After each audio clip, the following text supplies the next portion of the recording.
Welcome to Tenor Tech, where I solve the problems you didn't even know you had.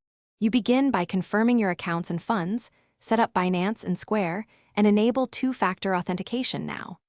Once done, link the same bank or card to both services so transfers move smoothly. This avoids delays.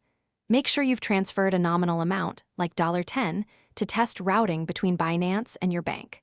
Finally, install and open the Square POS app on the device you will use, and allow network access so real-time confirmations work without interruption. You now connect systems and define routing, enable Binance P2P or the Binance Payment Gateway, and create API keys when required for automation. Next, configure Square to accept the custom crypto payment. Add a manual payment option or display a Binance QR code at checkout so customers scan and pay instantly.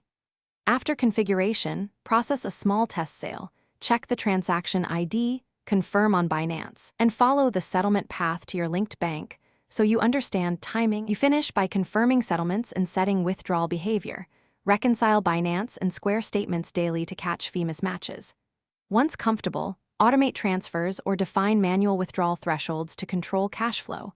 This saves time and reduces mistakes. If a payment fails, first check API keys, network connectivity, and any account limits or pending verifications, because those are the most common blockers. If problems persist, suspend automation temporarily and run one transaction manually to isolate. Thanks for watching. Subscribe to keep your life in tune.